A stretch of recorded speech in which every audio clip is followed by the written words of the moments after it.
Paleontologists digging along the coast of Argentina are looking for signs of an ancient impact caused by a massive fireball.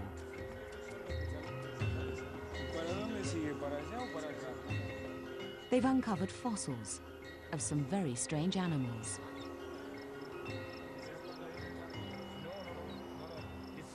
This is the last record of this animal. This is a very peculiar piece of bone with this strange shape in here. It belongs to a carnivore marsupial. It's which a strange adaptation. It's a saber-toothed marsupial. We know that they disappeared. We know that they were not in the layers above the impact layer. And our challenge really is to see if we can detect what killed these animals. Was it the searing impact, the molten ejecta, or the descent of dark and cold?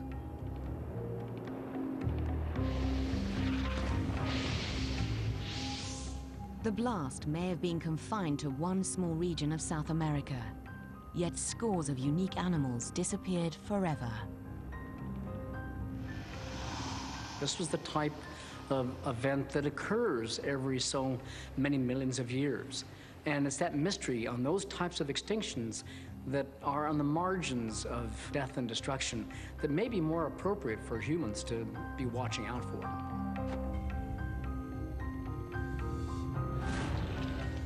To really understand how a smaller impact can still be so destructive, Peter Schultz needs to reconstruct the impact itself.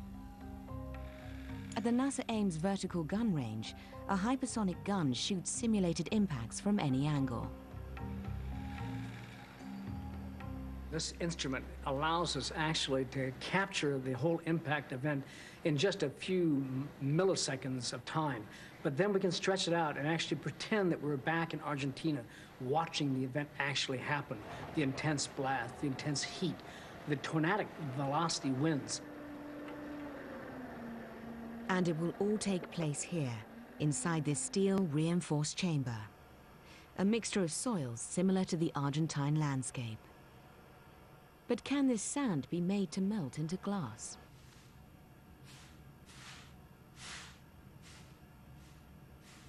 This is a super gun. This is not like a Colt 45. The velocities are much higher, and when it hits, it just simply fries the target.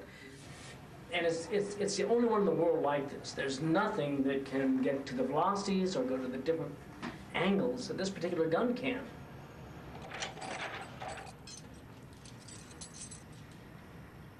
Preparations are at their most delicate during the final assembly of the 7-meter gun. The entire barrel must be aligned and sealed tight before loading the tiny aluminium bullet standing in for the ancient impactor. The projectile will be launched at 6.5 kilometers per second by explosive hydrogen gas.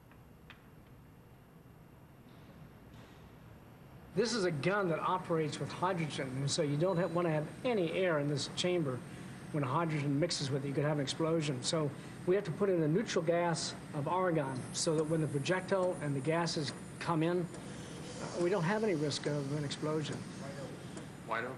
All right. Hopefully, the only explosion will be in the chamber.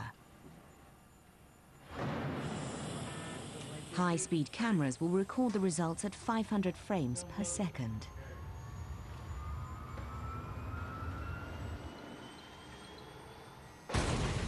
Oh my God, look at that. Hey, now stop this puppy. In seconds, we'll know if an impact in miniature can help us understand how the Argentine glass was made and how this dangerous ejector bombarded the region. Oh my gosh, that's cool. That's great. You can see the bias downrange. That's from the force. Actually, the fireball expanding downrange. And right in the center, I can actually see some impact glass. Ah, yeah. The experiment confirms that glass is a sure sign of an impact. By replaying the blast in extreme slow motion, Schultz can see the impact unfold in detail.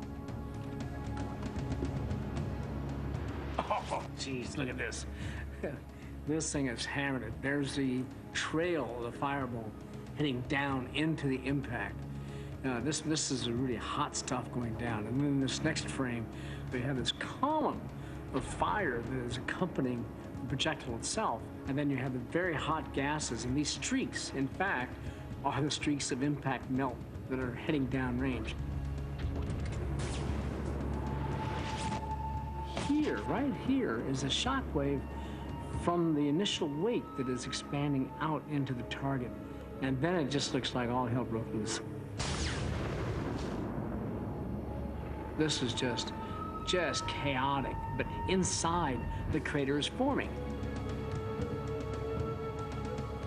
Experiments like this show that low-angle strikes are especially lethal. A crater is only part of the impact. A line of deadly debris extends well beyond it. And this was the case with one of the largest impacts of all.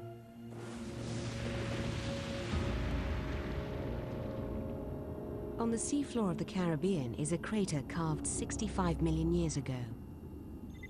It's more than 160 kilometers across.